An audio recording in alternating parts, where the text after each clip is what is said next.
What is going on, everybody? This is your boy Juggernaut097 bringing you guys another video today, and this is kind of different because it's just me doing a video by myself. I'm not here with the Instant Classic Wrestling Podcast, the only podcast that has always been Instant Classic. I'm not with them today, right now, because I've decided that I'm going to be doing these Impact reviews by myself. But if you guys want to see me with them, with their Impact reviews, you guys can go subscribe to their channel. We'll be doing that TNA Impact review later on, probably maybe tomorrow or sometime, whenever we get time to do it.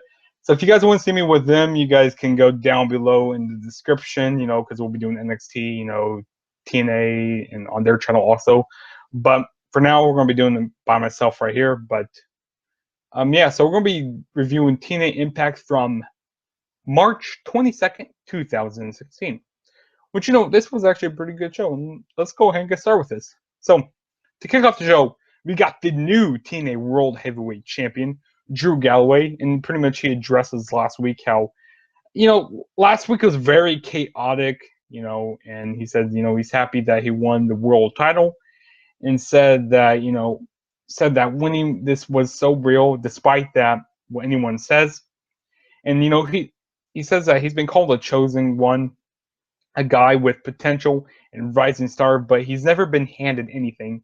And he's been through a lot, but it's worth standing here as the World Heavyweight Champion, TNA World Heavyweight Champion.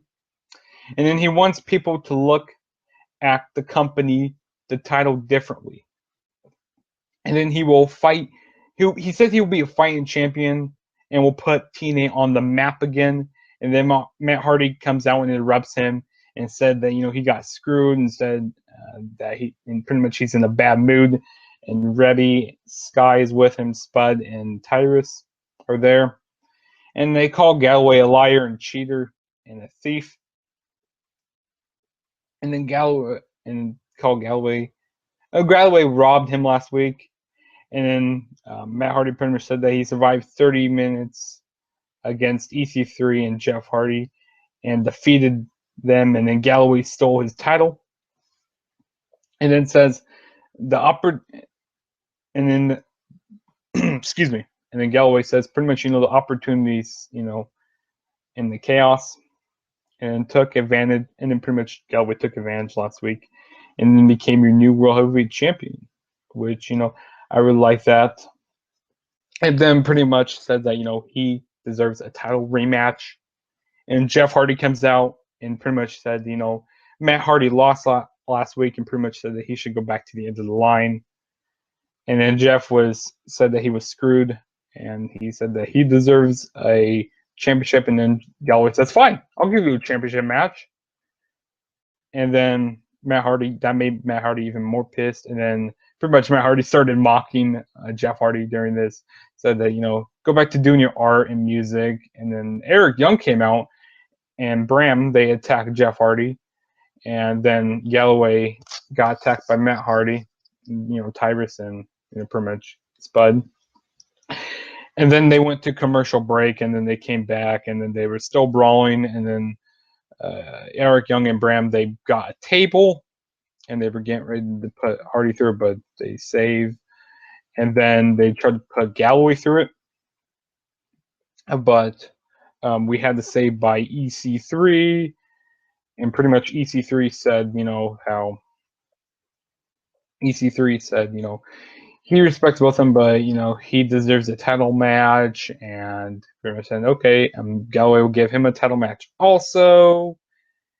And then, so yeah, he's pretty much saying that he's going to give EC3 a title match. And then the Miracle Mike Bennett makes his way out to the ring, and then Bennett says, everything happening for a reason, and he claims that he deserves a title match because he pinned Galloway. And then Galloway tells everyone to shut up and says he will fight anyone, anywhere, at any time. And then here comes Dixie Carter, and she pretty much said that this is going to be a gauntlet match for the gauntlet number contender match.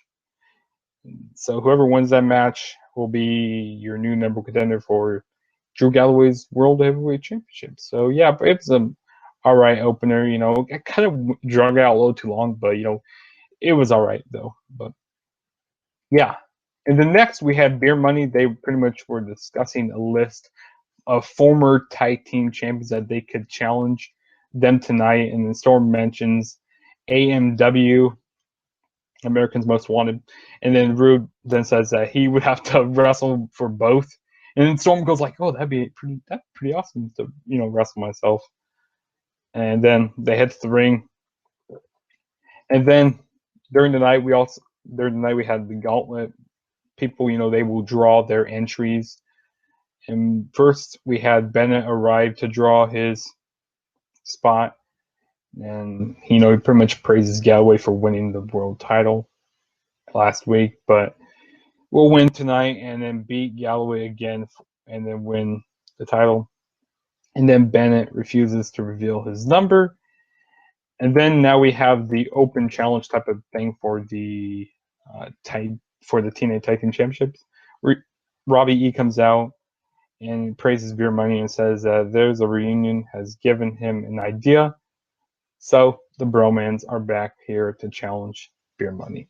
So we have the Tag Team Invitational Championship match. Beer Money defending titles against the Bromans. This was an alright match. I mean, nothing really special happened in this match. I mean,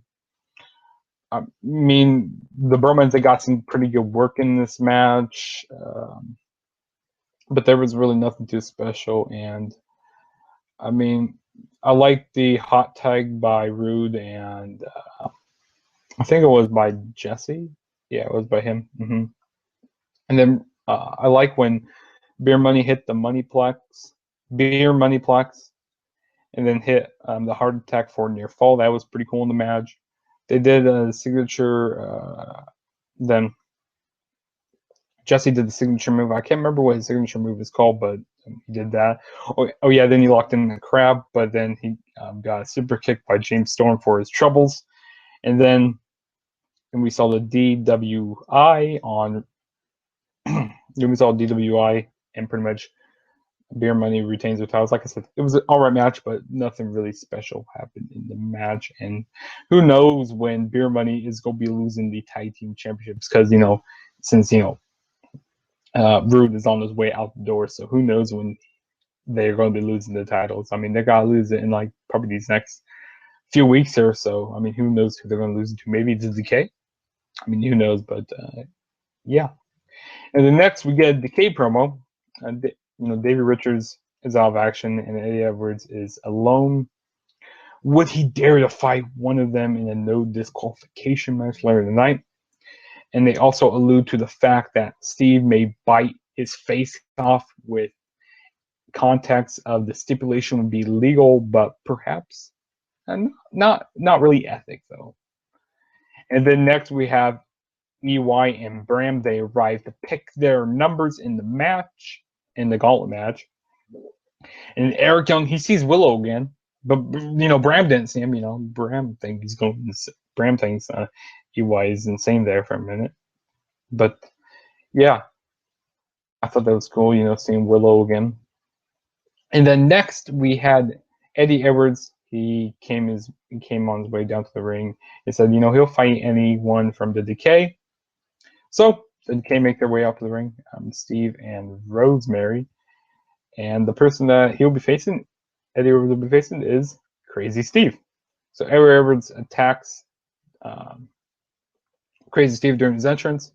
They brawl outside the ring. They worked into the ring. Rosemary distracted Eddie Edwards a lot during this match. And Steve hit a nice clothesline to Edwards to the floor. Edwards, again, he tried to fight back, but Rosemary, she got involved a lot. And Steve, he maintained a lot of control of this match. I like when he hit the cannonball by the steel steps. That was pretty cool. Steve brought a bunch of chairs into the ring and continued to work over Edwards during the match. And then he did. I like the I like the toe hold. I like the toe hold onto the chair. That was pretty cool by Crazy Steve. And then Crazy Steve, he wedged 6 steel chairs into all of the corners. And then Edwards, he rammed Steve into all the corners, all 6 corners. So that was cool. But Rosemary, she tried to get involved, and then that led to a pinfall by Edwards. But Rosemary, she pulled the ref out of the ring, and pretty much Edwards grabbed Rosemary, and then Crazy Steve ran to Rosemary, and the Edwards rolled up Crazy Steve for the 1-2-3. So your winner of the match was Edwards. I mean, it was all right. I mean, I don't really like how it had the end of the roll because I don't really like roll-ups. I mean, it kind of felt flat in my opinion. This match, really nothing too special here, but yeah. And then next we have Maria. She cut a promo on Gail Kim, telling her that she wants a real woman look. She's what a real woman looks like, and now it's time for Gail to lose the title because she has changed nothing. Maria will change the knockouts forever. And then next we get Dixie Carter backstage. Kellen Lashley says that he will be fined for the actions last week on pretty much what he did to Pope and Josh Matthews. And she is upset and says that he has made enemies. She says, fine, I'll put you in that gauntlet match later in the night. So, yeah, so he's also going to be in there, remember, in the gauntlet match. And then next we have Jeff Hardy arrives to pick his number, and then EC3 arrives to pick his number for the gauntlet match. And they discuss, the shenanigans from last week, and both were not happy with what happened, and they draw their numbers, and that's that. And then next, Gail Kim was announced for a Knockouts title defense. So I was kind of going like, wait, we're going to Knockouts title defense here? That was pretty cool. But Maria comes out to the ring and says that she will act to, pretty much change the Knockouts division. She loves wrestling. She's the first lady of wrestling. But she faced and beat Gail Kim again, which that would mean nothing. She beats her again. And then she spoke with management and asked for something. She brings out the dollhouse, and then Maria says she seen so much potential in them, and says they are beautiful and powerful, and they had too many leaders, but it's all failed because they did not have a leader like her. She wants them to be unique individuals and tell them to break up pretty much, and the dollhouse to become women. And then Marty is not very impressed, and she pretty much calls Maria out and tells her, and then Maria tells them to respect her. And then what she has done, and she says she wants management. She went to management and then gave her a title shot. So she pretty much telling the girls she's gonna give them a title shot. So whoever wins out of this triple threat match for a number of contenders match, Jade, Marty, and Rebel will be your new Knockouts number contender. This was a pretty good match. I mean, at the beginning we saw Marty and Jade. They pretty much took advantage of Rebby. I mean, it's pretty much like a handicap match at the beginning. But then tension started going with Marty and Jade, when they tried to do pins. You saw a double Boston Crab, and they tried to pin both Marty and Jade tried to pin Rebel. So I thought that was cool. I like a crossbody that Rebel did. That was cool. At the beginning of the match was kind of slow in my opinion. I just didn't really like the beginning of the match, but Marty, she kind of made the match better towards the end. But the winner of the match was Marty. She did a slam. No. Jade, ran wild at the end, and then she slammed Marty onto Rebel, and then covered both of them for the 1-2-3. So your winner of the match was Jade. So yeah, she kind of picked up the match speed a little bit towards the end. So I mean, this was good, to keep Maria out of the ring, so you're anticipating you want to see Maria in the ring, but you can't get it yet. So I like that was cool. You have to wait to see Maria in the ring. So yeah, but your winner match was Jade, so she is going to be with Maria, I guess. I don't know, but I'm kind of confused a little bit with this. I mean, I don't know because I haven't been watching TNA for a long time, but I'm finally back here watching TNA again. But yeah, But yeah, this was a good thing. I enjoyed it. Probably one of the best of the night. But next we had Matt Hardy and Tyrus and Spud. They arrived to draw their numbers, and Matt Hardy spoke of conspiracy theories. And then Matt Hardy stole Spud's number because, that's who he is. I mean, he's iconic, as DJ and Casey would say. And pretty much he's a dick also. I kind of like this new Matt Hardy gimmick. I like him as this heel, but yeah. And then next we have highlights of Grado winning his ladder match last week when when he sees with Shera and discusses his party, and Shera asks if Odarg will be there because Odarg owes him money. I think like $50, but yeah, I think those two guys are so funny. But and then next we have another in-ring segment. We have a lot of in-ring segments on here. We didn't have a whole lot of matches, but yeah. Drew Galloway makes his way out to the ring and discusses the craziness that happened at the start of the show. And he says there has been too much talking, and he says there will be more action because the gauntlet is about to begin. And then Lashley then makes his way out to the ring and laughs at Josh and Pope. Lashley gets on the mic and then congratulates Galloway on being the new champion. And then Lashley says he doesn't need to tell Galloway how bad he is because he can ask Angle or the little bitch Pope. That's pretty much what Lashley said there. And Lashley then says he will be taking the title.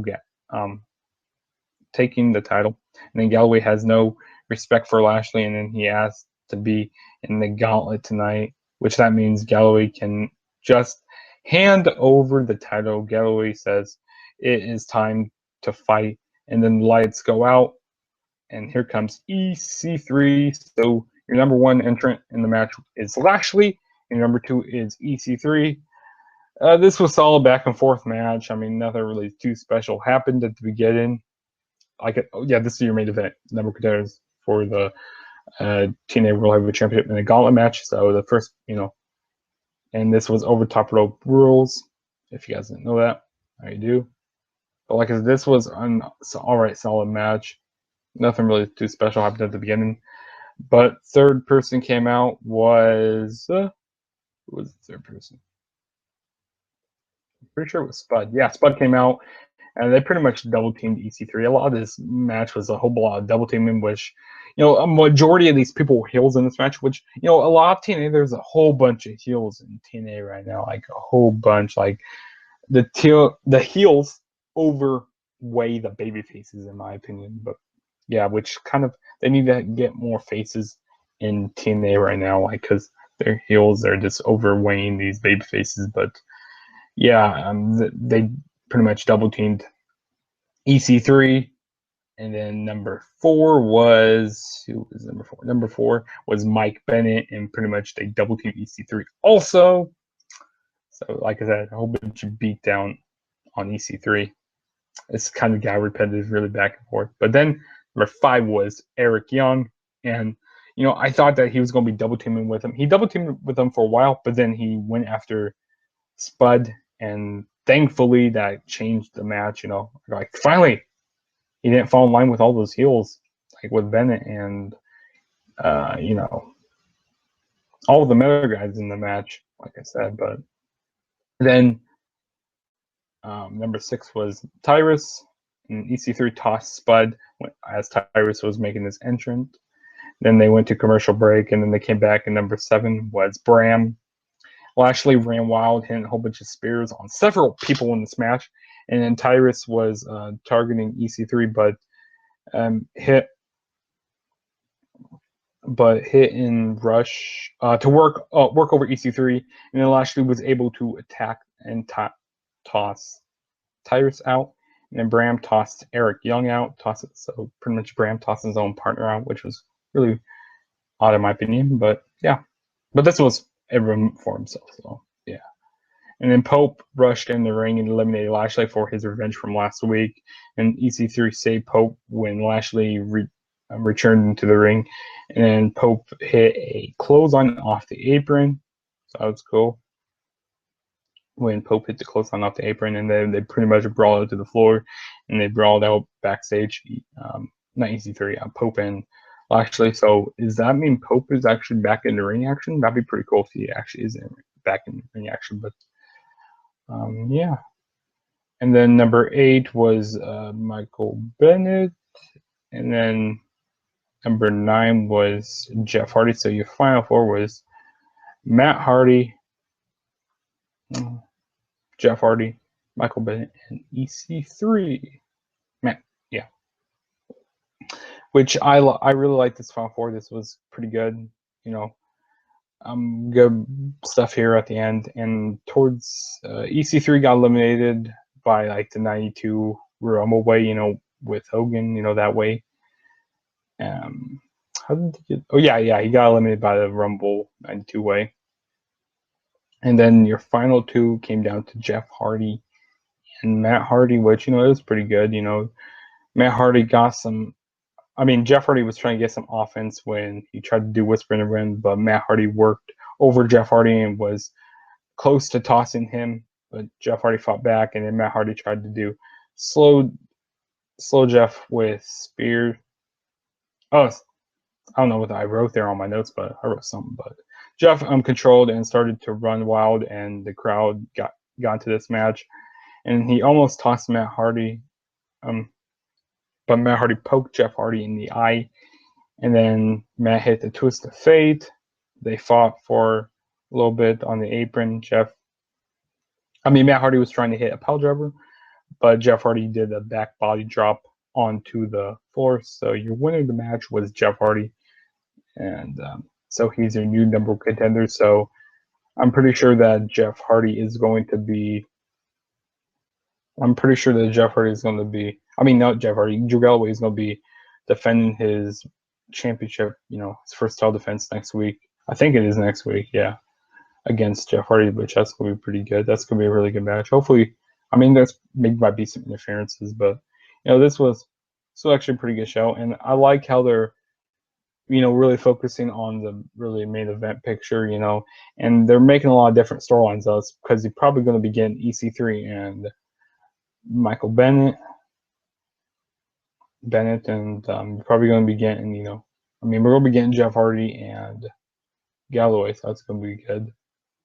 I mean, who's Matt Hardy going to be feuding with, though? I mean, I just like how the main event picture is looking, but I want them to do more with the, you know, knockouts. They're starting to do more with that. I want them to do more with the King of the Mountain Championship, which who knows who EY is going to be losing that to, because, you know, he's on his way out the door, and same with Rude, you know.